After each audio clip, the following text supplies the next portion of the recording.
اعوذ باللہ من الشیطان الرجیم بسم اللہ الرحمن الرحیم۔ السلام علیکم، میں ہوں تفسیر پوائنٹ سے۔ حضور اکرم صلی اللہ علیہ وآلہ وسلم نے ارشاد فرمایا، تم میں سے بہتر وہ شخص ہے جو خود قرآن سیکھے اور دوسروں کو سکھائے۔ سب سے بڑی جنگ تنہا بیٹھ کر اپنے خیالات سے لڑنا ہے اور اس کے بعد خود کو یقین دلانا ہے کہ وہ جو ہو رہا ہے اس کے بعد سب اچھا ہوگا انشاءاللہ۔ بے شک ہم سب جانتے ہیں ہر مشکل کے بعد آسانی ہے۔ اللہ تعالیٰ صبر کا ایک خوبصورت صلہ دیتا ہے۔ ہمارا صبر کبھی رائے گاہ نہیں جاتا۔ ہماری زندگی میں تاخیر ایک عظیم حکمت کی وجہ سے ہوتی ہے جسے صرف اللہ تعالیٰ ہی جانتے ہیں۔ بس تم صبر کرتے کرتے کبھی تھک نہیں جانا، تم حوصلہ رکھنا، کبھی مایوس نہیں ہونا۔ جب تمہیں صبر کا صلہ دیا جائے گا تب تم اس کی مصلحتوں کو سمجھو گے۔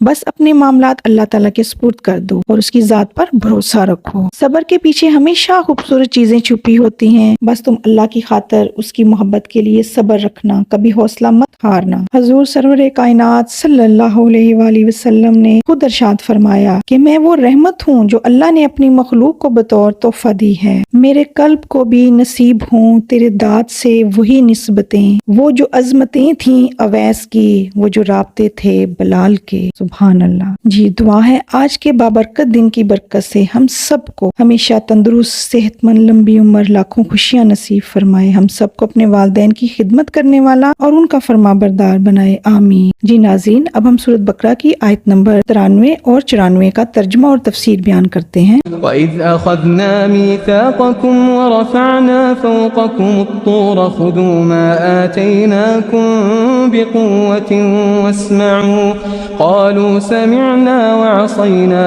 وَأُشْرِبُوا فِي قُلُوبِهِمُ الْعِجْلَ بِكُفْرِهِمْ۔ پھر ذرا اس میثاق کو یاد کرو جو طور کو تمہارے اوپر اٹھا کر ہم نے تم سے لیا تھا۔ ہم نے تاکید کی تھی کہ جو ہدایت ہم دے رہے ہیں اس کی سختی کے ساتھ پابندی کرو اور کان لگا کر سنو۔ تمہارے اسلاف نے کہا کہ ہم نے سن لیا مگر مانیں گے نہیں، اور ان کی باطل پرستی کا یہ حال تھا کہ دلوں میں ان کے بچھڑے ہی بسا ہوا تھا۔ جی ناظرین، یہاں آ کر خطابی انداز گفتگو حقائق و بیان میں تبدیل ہو جاتا ہے، کیونکہ پہلے تو بنی اسرائیل کو مخاطب کر کے انہیں یاد دلایا جاتا ہے کہ تم یہ کرتے پھر رہے ہو۔ اس کے بعد کلام کا رخ مومنین اور عام انسانوں کی طرف پھر جاتا ہے اور انہیں بتایا جاتا ہے کہ دیکھو یہ بنی اسرائیل کا کام ہے جو یہ کرتے پھرتے ہیں، اور نبی کریم صلی اللہ علیہ وآلہ وسلم کو سمجھا دیا جاتا ہے کہ آپ اچانک انہیں آڑے ہاتھوں لیں، ان سے پوچھیں کہ ان کا ایمان کس قدر گھٹیا اور مکروہ ایمان ہے، بقول ان کے احساس صریح کافرانہ اور ناپسندیدہ رویہ اختیار کرنے کے لیے مجبور کر رہا ہے۔ قُلْ بِئْسَ مَا يَأْمُرُكُمْ بِهِ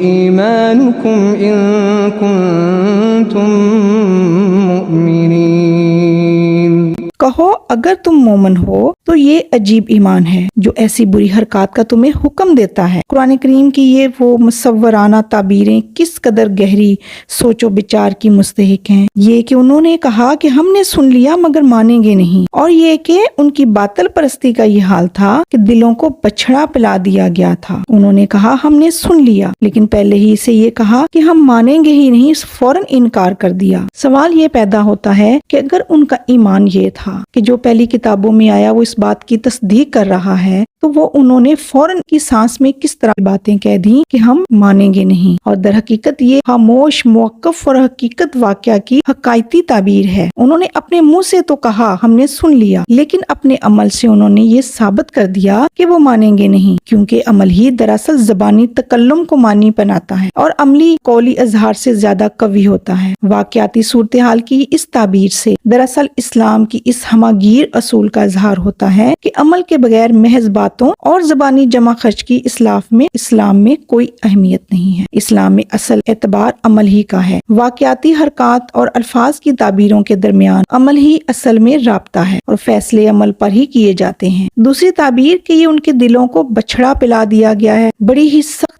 اور اپنی نوعیت کی منفرد تعبیر ہے۔ کہا جاتا ہے کہ وہ پلائے گئے ہیں، یعنی کسی نے انہیں کچھ پلا دیا ہے۔ کیا پلا دیا ہے؟ انہیں بچھڑا پلایا گیا ہے۔ کہاں ان کے دلوں میں کس قدر سخت تعبیر ہے یہ۔ انسانی تخیل یہ کوشش کر رہا ہے کہ دلوں میں ایک بچھڑے کو داخل ہوتے ہوئے دیکھے یا تصور کرے، یعنی گویا مجسمے بچھڑا دلوں میں داخل ہو رہا ہے اور یہ بچھڑا ان کے دلوں کی دنیا پر چھایا ہوا ہے۔ تعبیر معنی کے لیے ایسی حس تجویز کی گئی ہے کہ ایک لمحے کے لیے انسان کے پردہ خیال سے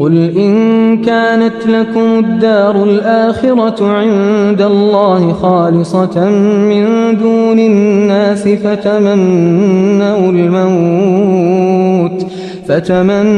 الموت إن كنتم صادقين।